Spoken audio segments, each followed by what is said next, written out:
Kaixo Mariaje, gari naiz. Ara gari, zer? Arazoren bat izan alda saskiarekin. Bai, uste dut nahasketa bat egon dela aste honetan, baina egon lasai.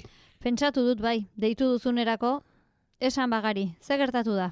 Aste honetan ezkenuen saski txikia nahi, handia baizik. Ene ba, egia da bai, gogoan dut nola deitu zenidan, handia eskatzeko.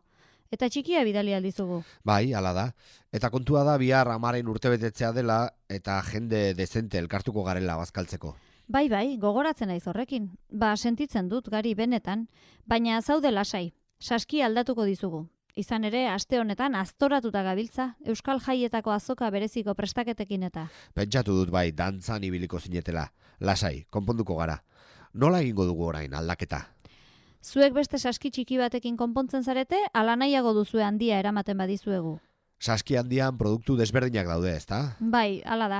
Handian dozena bat arrautza sartzen dugu. Aldiz txikian ez dugu sartzen. Txikian barazkiak baino ez. Eta handian sartzen alduzue frutarik. Baita ere, sartzen dugu bai. Frutarik txikian apenas sartzen dugun. Handian zerbait beti sartzen dugu ordea. Sagarrik ba alda? Labean sagarrerre batzuk egiteko edo... Ba ez, sagar gutxi izan da urten. Baina nahi baduzu, intxaurrak barra ditugu. Intxaur urtea dugu nonbait. Eta orain gaztainak ere nahi adina. Gaztainak erre beharko dituzue. Oso ondo. Eta barazkiak, saski txikiko berdinak, ezta? Bai, hori da. Kalabaza, piperrak, zerbak, porruak, tipulina, akaso, eskarola eta patata pixka bat ere geratuko zaizkigu oraindik. Azken batean, produktua ez da inbeste aldatzen, kantitatea baizik. Txikia 4 kilokoa da. Handiak aldiz 8 kilo pixatzen du. Bikoitza. Ondo da. Orduan, txikia gorde egingo dut. Eta alba duzue, handi bat ere ekarri. Ondo da. Handia eramango dizuet orduan. Hori da. Eta egingo ditu kontuak saskia ekartzen duzuenean. Ados?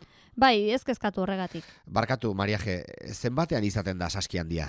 30 eurotan? Ez, 25ean. Txikia 15ean eta handia 25ean. Ah, 25 euro orduan. Ez, zera, kilotan bikoitza izan da, prezioan ere hala izatea espero nuen. Horixe zen. Eta noiz ekarriko duzue?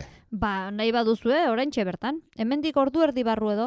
Aste azkena da eta Ordiziako azokan gara gaur saltzen eta aurki atera behar dugu. Beraz, bidean geratzen denez, plazan egingo dugu geldialdia. Primeran, eskerrik asko. Eskerrik asko zuri gari. Eta berriz ere barkatu endredoagatik. Egon lasai. Ez kezkatu horregatik, Andrea.